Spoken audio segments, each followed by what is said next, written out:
প্রত্যেকটা শান্তিকামী মানুষের জন্য জ্ঞান অর্জন করা ফরজে আইন। আমাদের সমাজে টাকা রোজগার করাটাকে যতটা গুরুত্ব দিয়ে ভাবা হয়, লেখাপড়া করাটাকে অতটা গুরুত্ব দিয়ে ভাবা হয় না। আপনি জানবেন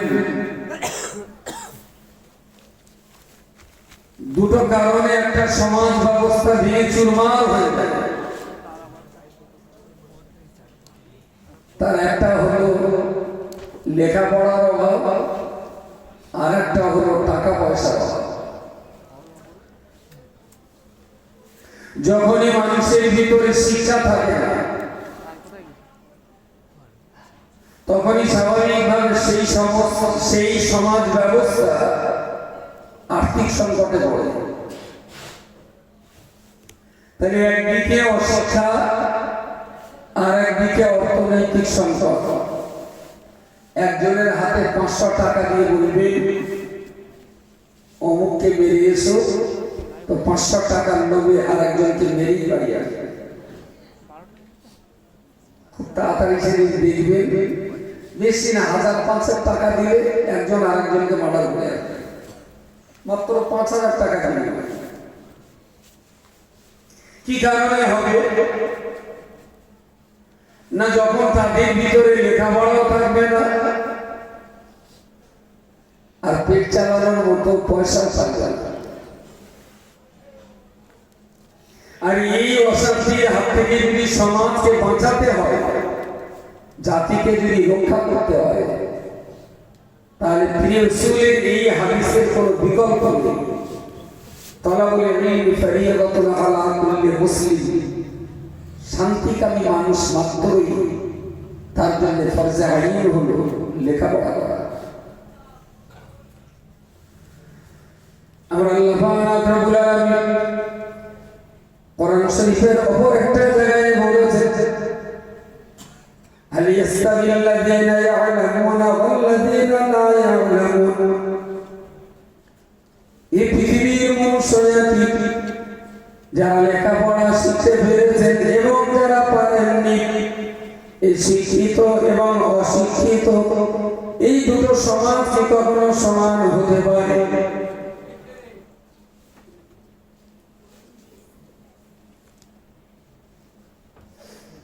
শিক্ষিত আর অশিক্ষিত এই দুটো কি কখনো সমান হতে পারে? এটা আল্লাহর জিজ্ঞাসা। কোরআন শরীফের অপর একটা জায়গায় আমার আল্লাহ বলেছে, হাল ইয়াস্তাবিল আমা ওয়াল বাসীর। এই পৃথিবীর মানুষজাতি চোখওয়ালা দৃষ্টিধারী একটা বান্দা, চোখবিহীন অন্ধ একটা বান্দা, চক্ষুষ্মান এবং চক্ষুষ্মান এবং অন্ধ, এরা দুটো কি কখনো সমান হতে পারে?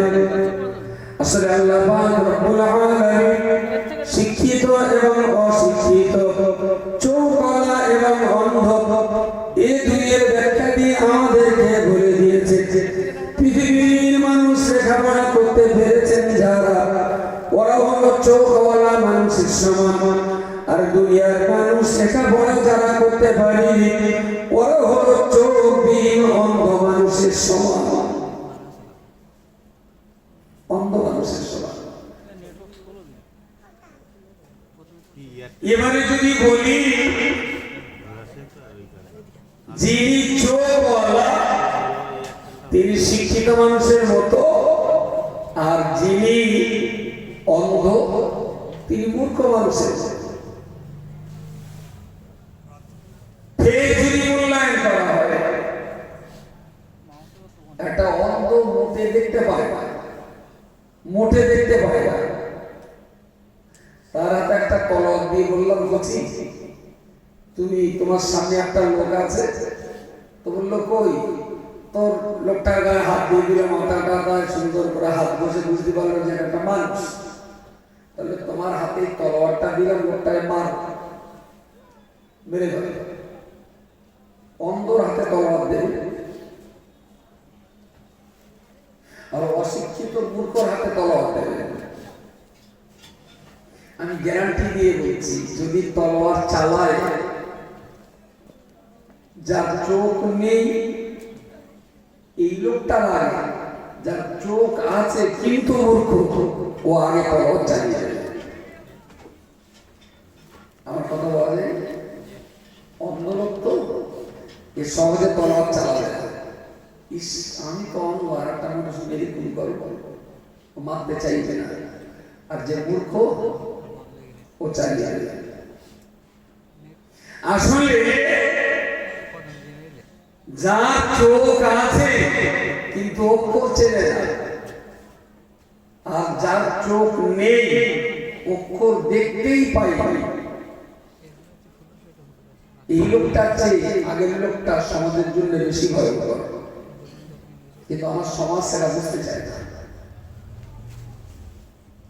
একটা ছেলে কোনো কারণে তার চোখ দুটো অন্ধ হয়ে গেছে। ডাক্তার চোখটা পরীক্ষা নিরীক্ষা করে বললেন যে চোখ চেন্নাইতে নিয়ে গেলে ভালো হবে, তবে লাগবে টাকা খরচা, 2 লাখ টাকা খরচ। ওর বাবা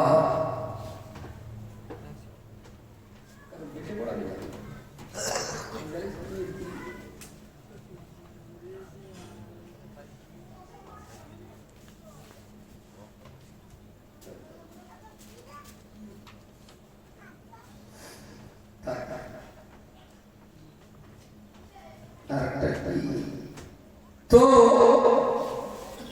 গরিব মানুষ, ওর ছেলে বন্ধ হয়ে গেছে। ডাক্তার বলল 2 লাখ টাকা খরচা করলে তোমার কিছু আবার চোখের দৃষ্টি শক্তি ফিরে পেতে পারে। ওর 2 কাঠা জমি ছিল, একটা ভ্যান ছিল, একটা পুকুর ছিল, 2টো গাছ ছিল, সব বেচে কিনে মানুষের কাছে হাত তুলে ভিক্ষা করলো যে আমার কচি চোখ অন্ধ হয়ে গেছে, তোমরা আমার জন্য টাকা দাও, আমার কচিটা আমি চিকিৎসা করে যদি আল্লাহ ভালো করে তাহলে লাইফটা বেঁচে যাবে। সবাই টাকা দিল, চিকিৎসা হলো, চোখ আল্লাহর রহমতে ফিরে পেল। আচ্ছা, আরেকটা ছেলে ক্লাস 7-এ পড়তে পড়তে আর স্কুলে গেল না। ওর বাপজি পুকুর, ভ্যান, গাছ বিক্রি করে বাচ্চাটার কি পড়াবার জন্য বাড়িতে বের করে কোনো মিশন টিশনে ভর্তি করে দেবে, যে তুই স্কুলে যাচ্ছে না মানে অন্ধ হয়ে যাচ্ছে, লেখাপড়া বন্ধ করা মানে অন্ধ হয়ে যাচ্ছে। তো পুকুর, গাছপালা, জমি বেচেও বাচ্চাটারে পড়াবে বলে মনে হয়। পড়াবে, সেলাই কাজ আছে তো, সোনার চান হয় মেডিমান বইয়ে নয়, সেলাই কাজ করবে না, ফুচকা বিক্রি করবে, মাল কামাই হবে, টাকা রোজগার হবে। মানুষের কাছে এখন জ্ঞানের চোখের চেয়ে চামড়ার চোখের দাম বেশি। জ্ঞানের চোখ অন্ধ হলেও মানুষের ঠিক এসে যায় না, কিন্তু চামড়ার চোখ যদি অন্ধ হয় মানুষ 2 লাখ টাকা দিয়ে চিকিৎসা করা যায়। যদি ধনী ব্যক্তি হয় 20 লাখ টাকা দিয়ে দেবে। কিন্তু ধনী ছেলেটা স্কুল কলেজ পড়াশোনা বন্ধ করে দিয়ে ও যদি জ্ঞানের চোখ অন্ধ হয়, এ ব্যাপারে বাবা মা কোনো আফসোস হয় না। প্রিয় শ্রোতা মণ্ডলী, মনে রাখুন শেখ খোদা হযরত আলী রাদিয়াল্লাহু তাআলা আনহু তিনি তার ভক্ত অনুরক্ত মহব্বতীর মানুষদেরকে ডেকে বলতেন, আল্লাহ নবী সাহাবী, আমি আলী তোমাদের জন্য বলছি, লাইসাল ইয়াতীমু ক্বাদ মাতা ওয়ালিদুহু বাল ইয়াতীমু ইয়াতীমুল ইলমি ওয়াল আদাবি।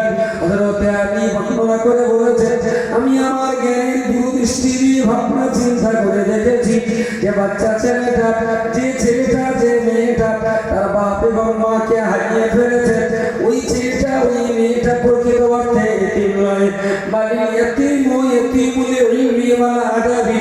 বরং যে ছেলে আর যে মেয়েটা জ্ঞান এবং আদব হারিয়ে ফেলেছে, যার লেখাপড়ার শিক্ষা হারিয়ে ফেলেছে, যে লোকটা বাপ হারিয়ে ফেলেছে, ওই লোকটা আসল এতিম নয়, বরং যে জ্ঞান এবং আদব হারিয়ে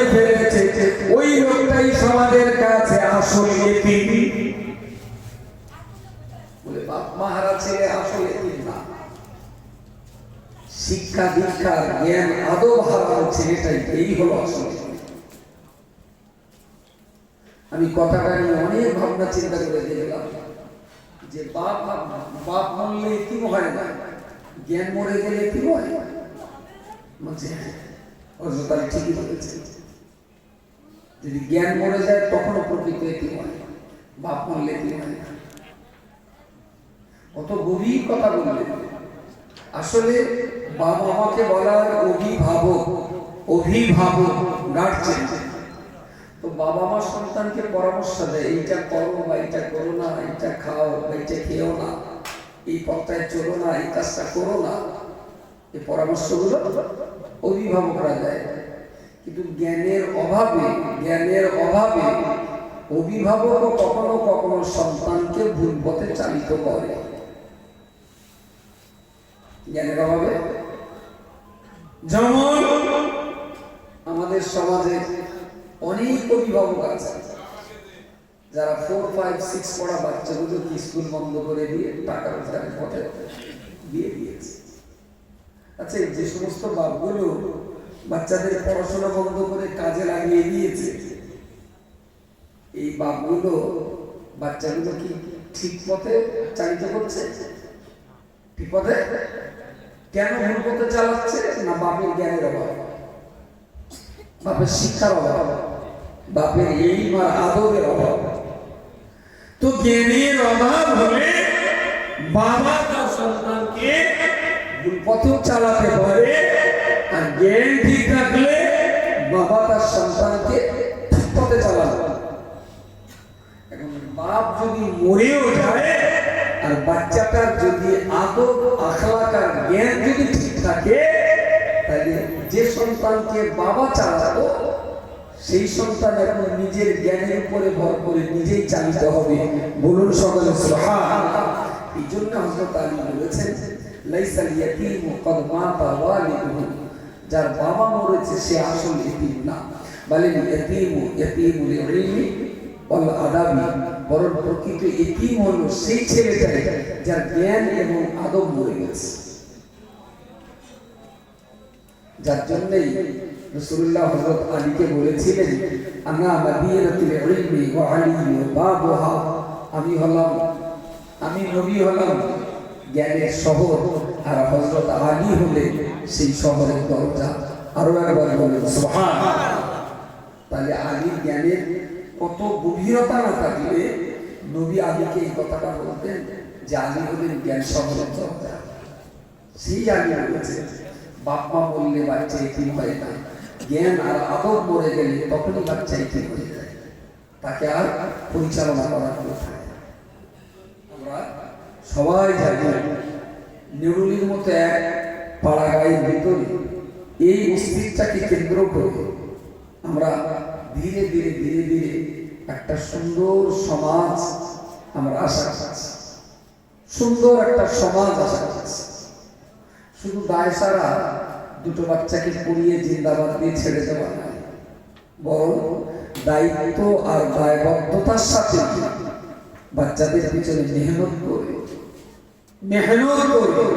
তারা যাতে জীবনে প্রতিষ্ঠিত হতে পারে এবং প্রকৃত অর্থে তারা জ্ঞানের হকদার হতে পারে, তার জন্য খুব সতর্কতার সঙ্গে সুনিপুণতার সাথে বাচ্চাগুলোর উজ্জ্বল ভবিষ্যৎ গড়ার জন্য শিক্ষক মন্ডলী, গ্রামবাসী, নওজোয়ান যুবক সবাই সর্বান্তকর চেষ্টা চালিয়ে যাচ্ছে।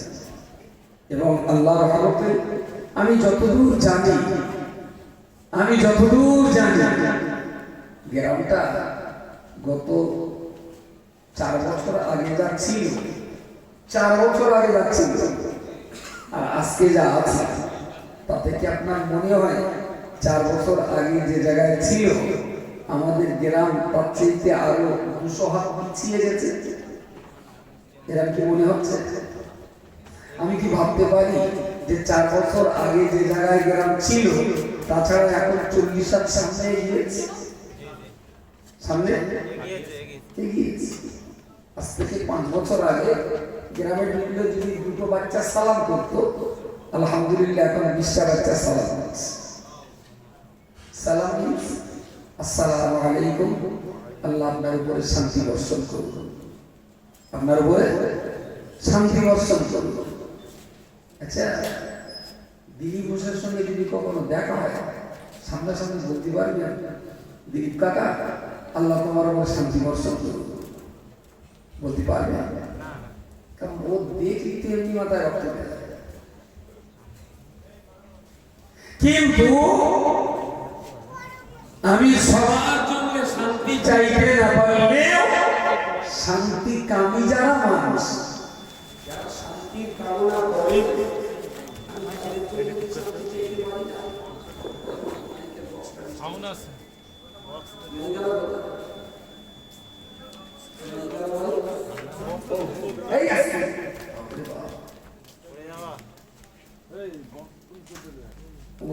ঠিক আছে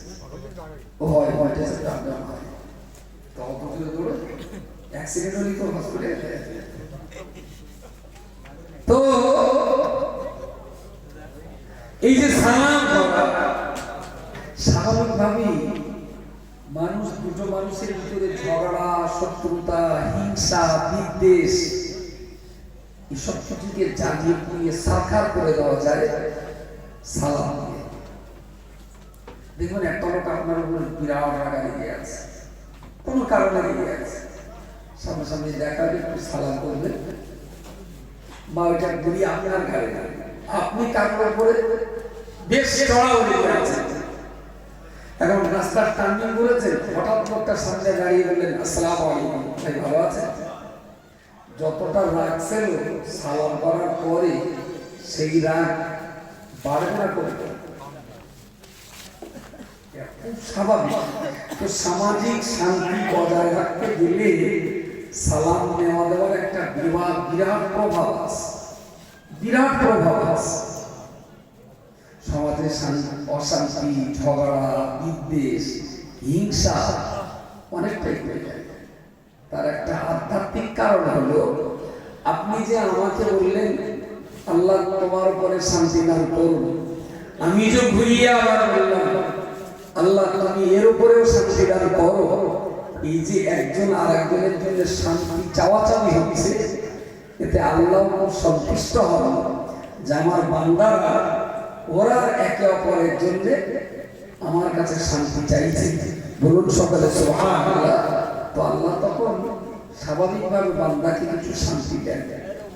আমার বান্দা যখন চাচ্ছে ওরা শান্তি দিয়ে থাকবে। সেকেন্ড যে অপশনটা, পৃথিবীর ঠোঁট দুটো না এত কিবা বলি, এত ভয়ঙ্কর এই ঠোঁট। কখনো কখনো হয়তো বাঙালি সমাজে বলে, দেখবেন যার মুখ ভালো তার জগৎ ভালো। আচ্ছা, মুখ ভালো মানে কি? দেখতে শুনতে ভালো, মুখের ভাষা। এই যে দুটো ঠোঁট, এই দুটো ঠোঁট পৃথিবীতে এর চাইতে মিষ্টি জায়গা নেই, পৃথিবীতে এর চাইতে তিতো জায়গা নেই। ঠোঁটের মতো তিতো জায়গা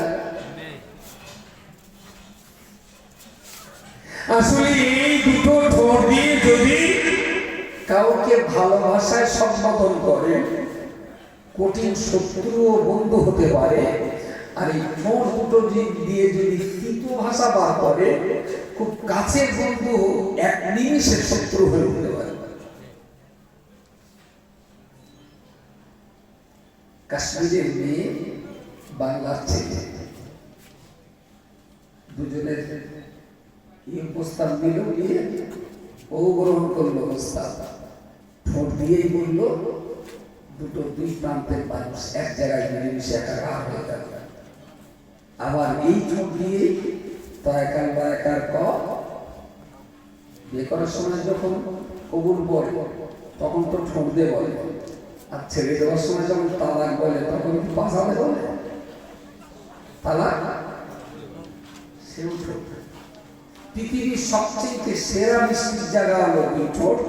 আর পৃথিবীর সবচেয়ে সেরা তৃতীয় জায়গা হলো এই দুটো। আল্লাহ নবী আমার হাদিস শরীফের ভিতরে এই জন্যই বলেছেন, আল্লাহ নবী আমার হাদিস শরীফের সাহাবীকে লক্ষ্য করে বলেছেন, ও আমার প্রিয় আল্লাহর বান্দা, আমি তোমাদের নবী বলছি, তুমি যদি তোমার দেহে দুইটা জায়গাকে তুমি যদি সংযত রাখতে পারো, আমি রাসূল তাহলে তোমার জন্য জান্নাতের জামিনদার হয়ে যাব। সুবহানাল্লাহ, জোরে বলেন সুবহানাল্লাহ। তুমি যদি দুটো জিনিস সামলাতে পারো তাহলে আমি তোমার জান্নাতে যাবি। সাহাবীরা চকিত হয়ে অপেক্ষা করছে, নবী আমার কোন দুটো জিনিসের কথা বলবেন। তিনি নবী বললেন, মা বাইনাল রিজল মা বাইনাল লাহিয়াতাইনি ওয়া মা বাইনাল রিজলাইনি, দুই ঠোঁটের মাঝখানের জবান, এটা যদি তুমি সামনে চলতে পারো, এবং দুই পায়ের মাঝখানের গুপ্ত অঙ্গ, এটা যদি তুমি সামনে চলতে পারো, ঠোঁটের মাঝখানের জবান আর পায়ের মাঝখানের গুপ্ত অঙ্গ, এই দুটো বস্তুর টুকরা যদি সামনে চলতে পারো, আমি রাসূলুল্লাহ তোমাদের জান্নাতের জামিনদার হয়ে গেলাম। এই জবান আর গুপ্ত অঙ্গের সতর্কতা তারাই সুরক্ষা দিতে পারে যারা বাচ্চা বয়সে ইসলামের আদর্শে আদর্শিত হতে পারে, তার বাইরে পারে না, অসম্ভব। কারণ সেই শিক্ষা, সেই আদর্শটা আর অন্য কোনো জায়গা থেকে পাওয়া যায় না। এই জন্যেই আজ থেকে 5 বছর আগে গ্রামটা যাচ্ছিল, আমরাও তো বুঝি তুলনামূলক ভাবে নামাজির সংখ্যা বেড়েছে, তুলনামূলক ভাবে ঝগড়ার পরিমাণটা বেড়েছে। ঝগড়া আমার তো মনে হয় যে ঝগড়া বেড়েছে, আগের চেয়ে কি বেড়েছে বলে মনে হয়? ঝগড়া কমতেই হবে। এই জন্যই বলছি যে এই প্রতিষ্ঠান, এই মসজিদকে কেন্দ্র করে ধীরে ধীরে একটা সুন্দর বক্তব্য গড়ে ওঠা, আবার তাকে কেন্দ্র করে সুন্দর একটা হিফজুল কোরআন মাদ্রাসা গড়ে ওঠা, আর প্রতিনিয়ত মানুষের এখানে আসা যাওয়া, দেখাশোনা, বছরে এই ধরনের মজলিস, বাচ্চাদের ওকেশন, কাফানা কম্পিটিশন, আজকের এটা বাৎসরিক ধর্মসভা, এই যে গ্রামের মানুষের সবাই বারবার একটা জায়গায় মিলেমিশে উৎসব পালন করছে, এতে কিন্তু একের প্রতি আর একজনের সৌভাগ্যত্ব, প্রেম, ভালোবাসা বাড়া ছাড়া চলে যায়।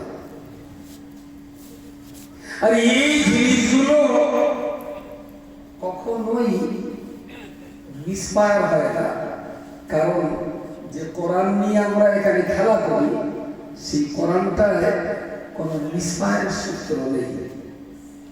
যালিকাল কিতাবু লা রাইবা ফীহি, কারণ কোরআন শরীফে কোনো মিথ্যে নেই, কোনো ষড়যন্ত্র নেই, কোনো চক্রান্ত নেই, কোনো ঠকবাজি নেই। কোরআনে আছে সত্য, সঠিক, সুন্দর এবং আদর্শ জীবন গড়ার পরিকল্পনা। তাই মানুষের ভিতরে যত বেশি পরিমাণ কোরআন ঢুকিয়ে দেওয়া যাবে, মানুষ ধীরে ধীরে ধীরে ধীরে তত বেশি শান্তির পথে এগিয়ে যাবে। প্রিয় শ্রোতামণ্ডলী, আপনাদের কাছে আমার বলবা যে ইসলাম হলো মানব জীবনের সবচেয়ে ভালো ধর্ম। ধর্ম শব্দের অ্যাকচুয়াল আমরা যেটাকে বলছি দ্বীন, ইয়াকা না'বুদু ওয়া ইয়াকা নাস্তাঈন ইহদিনাস সিরাতাল মুস্তাকিম আলহামদুলিল্লাহি রাব্বিল আলামিন আর রহমানির রহিম মালিকি ইয়াউমিদ্দিন ইয়াকা না'বুদু ওয়া ইয়াকা নাস্তাঈন ইহদিনাস সিরাতাল মুস্তাকিম সিরাতাল মুস্তাকিম। হে আল্লাহ, তুমি আমাদেরকে সরল সোজা পথে পরিচালিত করো। এই যে সিরাত এবং মুস্তাকিম, সিরাত মানে হলো রাস্তা আর মুস্তাকিম মানে হলো সরল সোজা রাস্তা।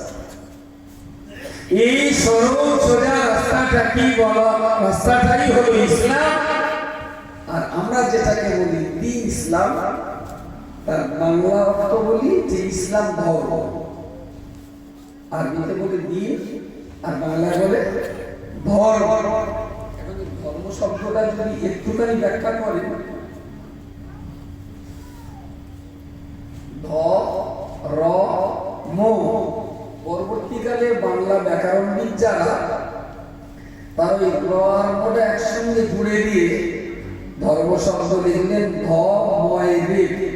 ধর্ম। যে কোনো বাংলা ডিকশনারি খুলে বাংলায় ধর্ম শব্দের ব্যাখ্যা করুন, দেখবেন লেখা রয়েছে যা ধারণ করে বেঁচে থাকা, যাহা ধারণ করিয়া বাঁচিয়া থাকা যায় তাহাই ধর্ম। পুঁইশাকের চারা মাটিতে বসলে ধীরে ধীরে যখন বাড়ে, আমরা ওই গাছটা মাচায় তোলার জন্য পুঁইশাক গাছের গোড়ায় একটা কুঞ্চি বা পাকাটা পুঁতে দিই। আর গাছটা একটু বাড়লো তো আমরা একটু সুতো দিয়ে আবার কুঞ্চির সঙ্গে গাছটা বেঁধে দিই। পুঁইশাক, শিম, তারপরে কুমড়ো গাছ, লাউ গাছ, শশা গাছ, এগুলো তো মাচানে ফসল। তো ওই নরম গাছ তো ওই একা একাই মাচা বদল করতে পারে, তার জন্য একটা কুঞ্চি দিয়ে ওকে ধরা দেওয়া হয়। ধরা দেওয়া মানে কি বলে? ধরা দেওয়া। সে বেচারা কুমড়ো, শিম, লাউ, পুঁইশাক ওই কুঞ্চির উপরে ধরা দিয়ে কুঞ্চিকে ধারণ করে সে তার গন্তব্যস্থল মাচায় যায়, কুঞ্চিকে ধরে। খেয়াল করে দেখেছেন শিম গাছ যত বাড়ে, আর এরকম ওই মাগুর মাছের ঘুমো পায় না, এরকম সরু একটা সুতো বেরিয়ে কুঞ্চির গায়ে কি সুন্দর পেস মেরে দিচ্ছে। পুঁইশাক বাঁধতে হয় কিন্তু শিম গাছ বাঁধতে হয়। এগুলো দেখি কি একবার মনে হয় না যে অসীম অপার মহিমা তোমার ভাবিলে হারায় গেল। আল্লাহ তুমি যে কোনটাকে কিভাবে সৃষ্টি করেছো সেই সৃষ্টির রহস্য উদ্ঘাটন করার ক্ষমতা আমাদের নেই। কিন্তু এগুলো দেখলে একটু ভাবলে শিম গাছের আলাদা তো সৃষ্টিকর্তার সন্ধান পাওয়া যায়। এই গাছগুলো যেমন নিজে মাচায় ওঠার ক্ষমতা রাখে না, একটা ধরা লাগে, ওই ধরাটা ধরে সে মাচায় যেতে পারে। অ্যাকচুয়াল পৃথিবীর সবাই হলো শান্তির পূজারী, সবাই কিছু দিনের শেষে একটু শান্তিতে ঘুমাতে চায়, কিন্তু সেই শান্তি কোথায় আছে? কোথায় গেলে শান্তি পাওয়া যাবে? অনেক দিন আগে একটা গল্প পড়েছিলাম, সে আর মনে নেই কোথায় পড়েছি। বাদশাহ আকবর আমাদের দেশে একজন বাদশাহ ছিলেন, ভারতবর্ষ শাসন করতে। তো এই আকবরের রাজত্বকালে কোন এক বাচ্চা ছেলে দিল্লিতে আকবরের রাজদরবারের সামনে এসেছিল বাদশাহ আকবরের বিচার জানতে, তাই বিচার। তো যেই গেট দিয়ে ঢুকতে গেছে তো দুজন পুলিশ এসে বাচ্চারা রুখে দিয়েছে।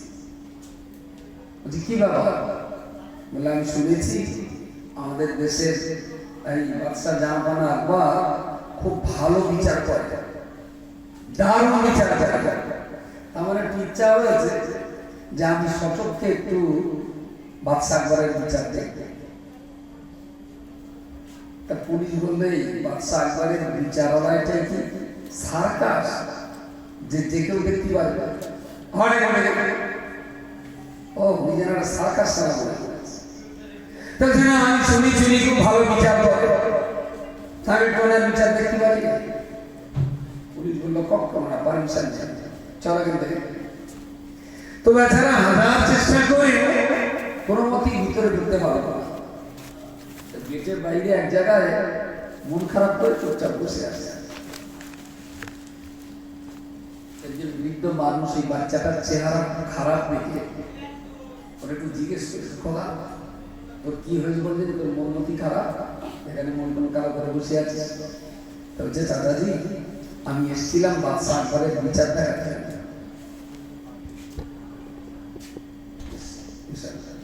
আমি এসেছিলাম বাদশাহ আকবরের বিচার দেখাতে, তা পুলিশ আমার ভিতরে যেতে দিচ্ছে না, আমি সেই জন্য আমার মন খারাপ বসে আছে। তাহলে পুলিশ কি বলেছে? বলেছে যে বাদশাহ আকবর বিচার করে আসামি আর বিচার চায় ফরিয়াদি, এখানে আসামি আর ফরিয়াদি ছাড়া আর কেউ করতে পারে না। তাহলে কি এক কাজ কর, বলছে কি আমাদের লাঠি ডাকে চুপচাপ বসে থাক, আর রাস্তাতে যখন লোকজন যাবে হাত বুঝে কোন একটা লোকের হদ্দ মারা মারবে, আর তুই যেই মারবি সে মারি খাবে, সে নালিশ করবে তোর বিরুদ্ধে, পুলিশ এসে তোর ধরে নিয়ে যাবে, বাদশা বিচার করবে, তুই দেখে নিবি।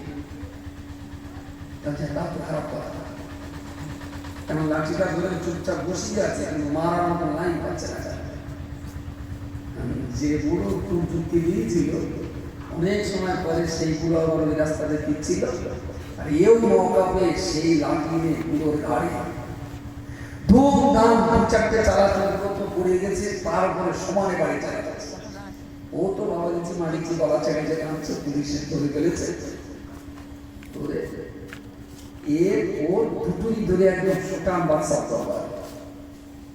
কুচির তখন বিরাট আনন্দ যে ভাবিস এই বুড়োটা ছিল যুক্তিরা দিয়েছিল, তাই আমি তখন দরবারে তো ঢুকাই না, দরবারে যথারীতি চলে যাবে। বুড়োটা রাজদরবারে দাঁড়িয়ে একদম হাওয়া করে কাঁদতে কাঁদতে বললেন, রাজামশাই এক কথা ছেলে আমার কিমানটা মারবে, আমি বিচার চাই। বাদশাহ আকবর জিজ্ঞেস করলেন, কচিরে তুমি কি তোমার এই বয়স্ক বুড়ো মানুষটার মেরেছো? তাহলে হ্যাঁ মেরেছে। মারলে কেন? সব বলেছে রাজামশাই আমি ঠিক এখানে মারপিট করতে আসিনি, এসেছিলাম আপনার বিচার চাইতে। আপনার পুলিশ আমাকে ঢুকতে দিচ্ছিল, এই চাচাজি আমার বুদ্ধি দিয়েছিলেন যে আমি যদি কারো মেরে আসামি হতে পারি তাহলে আমি আপনার বিচার দেখতে পাবো। উনি যুক্তিরা দিয়েছিলেন আর আমি সুযোগ মতো ওনাকেই দিয়েছি। গুরু জিজ্ঞেস করলেন, এই এই কচিটা বলছে এই মারি যুক্তি তুমি দিয়েছিলে? হ্যাঁ আমি বলিলাম, কচিটার বিচার দেখতে এসে তোর বিচার দেখাতে হবে না, তা ভাবলাম ও যদি আসামি হয় তাহলে বিচারটা ভালোভাবে দেখতে পারবে, সেজন্য খুব যুক্তিটা আমি দিয়েছিলাম। তাহলে তোমার দেওয়া লাঠি তোমার পিঠে ফিরে গেছে, এ ব্যাপারে বাচ্চাটার কোনো শাস্তি দেওয়া যাবে না, বাচ্চাটার কোনো শাস্তি দেওয়া যাবে না, ও অপরাধী অপরাধী তো মাঠ তো খালি একদম বাদ, ফের আবার এখানে ঝাড়াঝাড়ি খালি যাচ্ছে, কচিটার কোনো শাস্তি হবে না। ততক্ষণে রাজা বিচার শেষ করে দিয়ে বাচ্চা ছেলেটা বই কাম করতে, তুই যে আমার সামনে দাঁড়িয়ে মুখ ফুলিয়ে কথা বললি, তোর সাহস বাড়লো, তোর ধন্যবাদ। পুলিশও শুনল, দরবার শুনল, রাজামশাই বাচ্চারা খুব ভালো বলেছে, পটপট করে কথা বলেছে, ভালো লেগেছে। বলে যাও তুমি বুড়োকে মেরেছো, এই ব্যাপারে তোমার কোনো শাস্তি হবে না, কারণ কোন যুক্তি দিয়ে দিয়েছিল, তার কোন যুক্তির বিস্ময় ফল তার ঘাড়ে এসেছে, এটা তোমার পর চলে যাও। কচি ব্যাপারে চলে এসেছে, এবং কচি আসতেই মেন গেটের নিচে নামতে বিল্ডিং এর দরওয়ান বলেছে, বলে সবাই করে হাসাহাসি নাচানাচি বিরাট আনন্দ। কি ব্যাপার? তাহলে এই ছেলেটা বিরাট আনন্দ করতেছে, কেন না রাজামশাইয়ের কাছে বীরের মতন কথা বলেছে, দারুণ ভাবে কথা বলেছে, তাই তা মানুষ সবাই স্যালুট করবে। ও 1 2 3 করে লাস্ট গেটের কাছে চলে গেছে, ততক্ষণ সেই বুড়ো আবার ঘরে ঢুকে রাজার কাছে নালিশ করেছে, ও জাহাপানা বাদশাহ সে আগের বিচার নয় যা হওয়ার হলো, কিন্তু ছেলেটা আপনার এই দরবারে যখন ঢুকছিল তখন ওরা মাথা নিচু করি আর এটা ইতিহাস প্রসিদ্ধ। আকবরের দরবারে ঢোকার দরজা ছিল চৌকাটা নিচু করা, যাতে প্রত্যেকে মাথা নিচু করে কুর্নিশ করে ঢুকতে হয়। আর বুড়ো তো কচি বুড়ো, সেনা মানুষের মাথা উঁচু, তো নিচু না করলে ঢুকতে পারে। কচি তো মাথা নিচু করার দরকার নেই, বুক চিপি একদম ভুটপট করে ঢুকে গেছে। বুড়ো যে নালিশ করলো রাজামশাই আমারে মেরেছে, তার বিচার ঠিকই আছে, কিন্তু আপনার দরবারে ঢোকার সময় কচি বলা মাথা নিচু করে, এর জন্য কি কোনো বিচার হবে না? হ্যাঁ, তা তো ঠিক।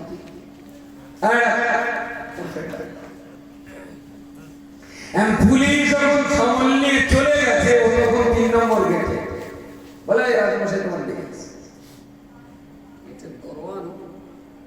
ছেলেটার যখন সবাই সুনাম করছে, আর সেই ছেলেটার রাজা যখন আমার দিকে পাঠিয়েছে, তাহলে নিশ্চয়ই কোনো পুরস্কার সম্পত্তি আকবর যদি কারোর একবার পুরস্কার দেয়, তা তার 14 গোষ্ঠী খেটে খাওয়া লাগে না।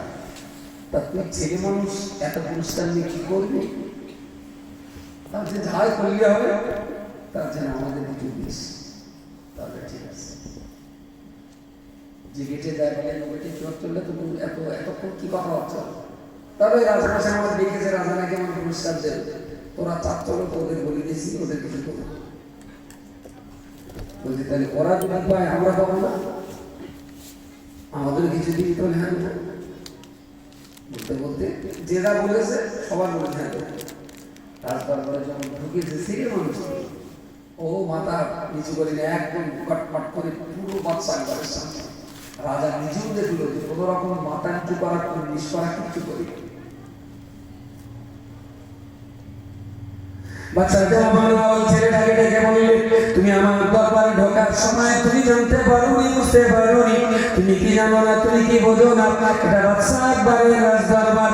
তৎকালীন যুগের মানুষেরা বলতো বাদশা আকবরের রাজদরবারে দিল্লির শহরের রাজদরবার। এই দরবারে ঢুকতে গেলে মাথা নিচু করে ঢুকতে হয়। তুমি যেহেতু মাথাটা নিচু করোনি, তাই আমার পায়ের খড়ম তোমার মাথায় 500 মারা হবে।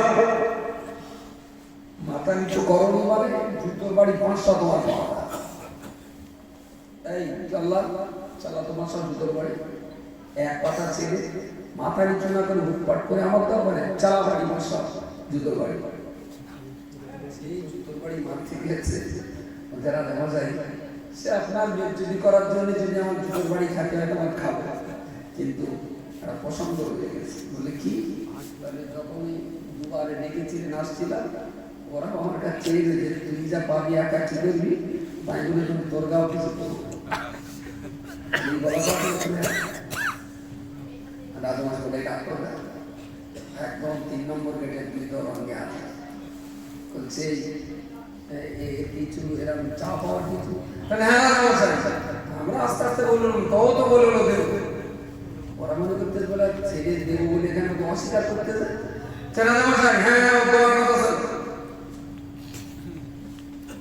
বলছি তুমি এদের কি দেবা? তার দাম 500 জুতোর বাড়ি পাবো না, তা আমার জন্য সঠিক থাক আর 200 ওটা জুতোর দুটো তরোয়াল খেয়ে হত জুতোর বাড়ি, 100 করে 200 জুতোর বাড়ি। এখন এর ভাগে আর আছে কত? 300। জল্লাদ দেরি করলো, এই তাহলে বাকি 300 তো তোর বাড়ি। তবে জেনার নম্বর গেটের ওরাও চেয়েছে, হ্যাঁ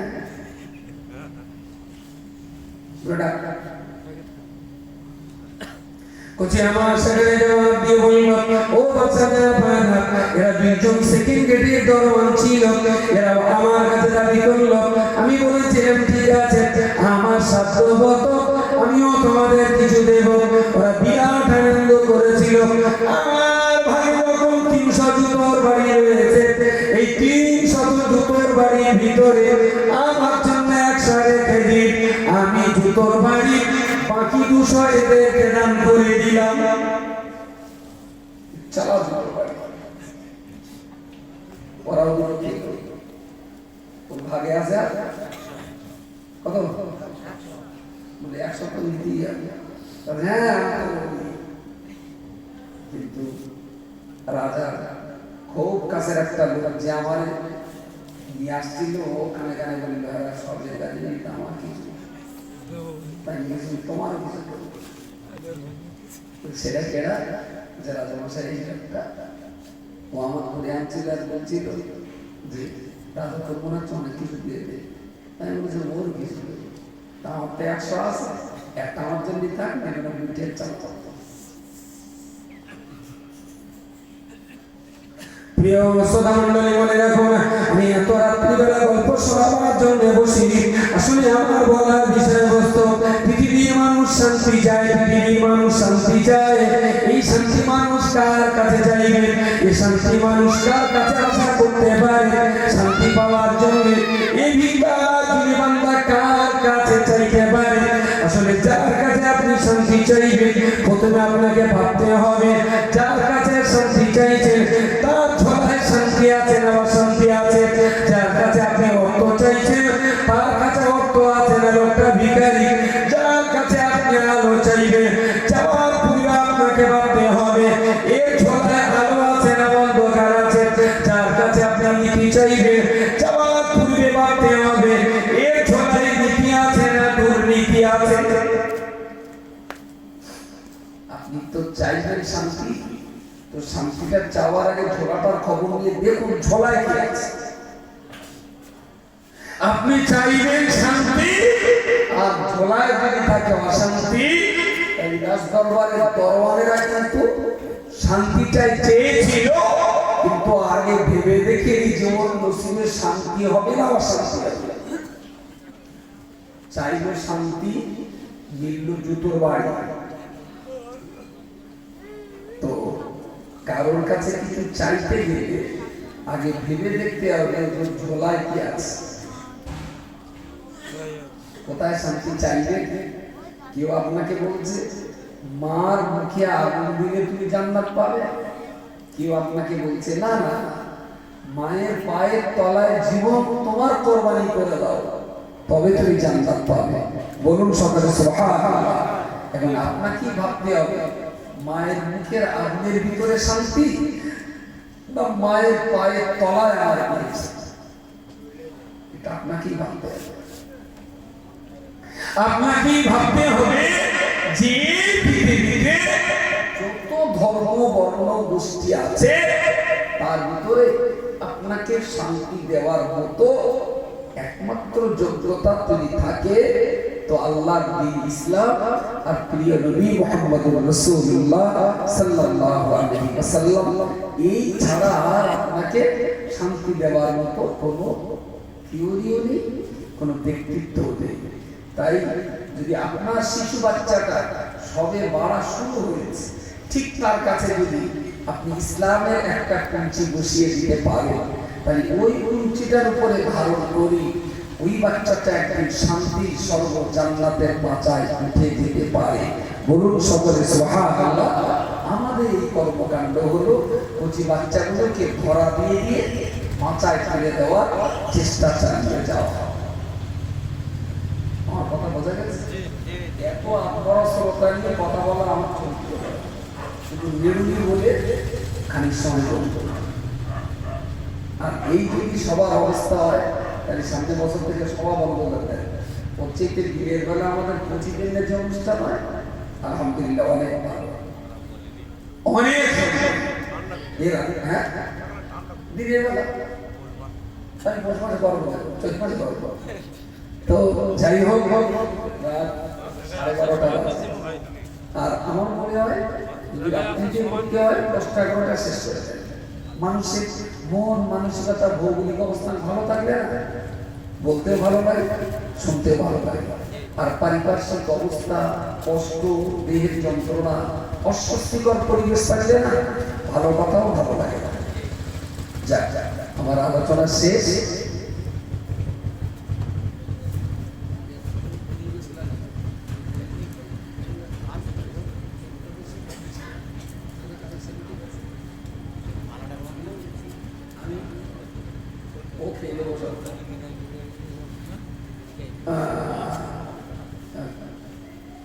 কি বলছিলাম শেষ কথাটা, যে আমাদের কোচিগুলোরে অন্তত একটা করে কুচি দিয়ে ধরা দিয়ে মাথায় তুলে দেওয়া, এই প্রচেষ্টা বেশ কয়েক বছর ধরে এখানে চলছে। এখানে আমি একদম, যেহেতু প্রতিষ্ঠান তো আমি জিজ্ঞেস করেছি, আলহামদুলিল্লাহ মুফতি সাহেবের কাছে বা তারপর পরে কালেকশন যা কিছু হওয়া, মাশাআল্লাহ সুন্দর কালেকশন।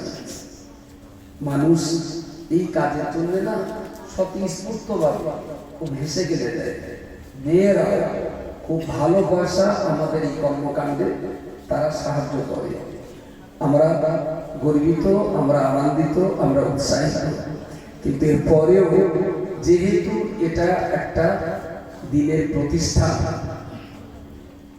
হাজার পয়সা তারা দিয়েছেন, আমি তার জন্য শুকরিয়া আদায় করছি। আমি শেষবারের মতো আমি মাদ্রাসায় এসে না কিছু যদি কালেকশন না করি, তা আমার যা মনে হয় যে তরকারি মনে করি, বুঝতে পারেন? যে সমস্ত সবাই ওই কোনো মাদ্রাসা নেই, স্কুল নেই, মসজিদ নেই, মোড়ের মাথায় হল্লা মারা সবাই, আর যদি আমার বলে হুজুর সামনে বছরের জন্য খিচুড়ি তুলে দাও, আমার তখন মনে হয় যে আজ নাই আমার ঘাড়ে উঠেছে, ও যে কি কষ্ট, খিচুড়ি দাও সামনে বছর আবার খাবো। আমি একদম আমার মাথায় ব্যাপারে ফেলে। কিন্তু যদি বলে যে একটা স্কুল তৈরি হবে, দুটো বাই ইউনিট তুলে দাও, আমার মনে হয় কালেকশন করে না মানুষের ভাবে একটা আনন্দ পাই, আনন্দ। তো সেই জায়গায় দাঁড়িয়ে এতটা মানুষের যখন এত রাত্রিটা আছে, মুফতি সাহেবের কাছে অনেক দিয়েছে, আমার একটা চাঁদা তুলতে বলেও কিন্তু পরেও যেন প্রতিষ্ঠানের জন্য কিছু একটা না করলে নিজের বিবেকের কাছে নিজের চোখ চোখানা মনে হয়। তাই একদম 500 টাকা 3-4টে মানুষ অন্তত দেন। আইগুলো নাম ঘোষণা টাকা, 500 টাকা, আমি বেশি টাকা, অনেক অনেক টাকা দিয়েছে। আর শেষবারে আমি একটু বলছি, 500 করে টাকা অন্তত 4-5টা লোক দেন। এটা আমার ভাই আমার সবাই লেখো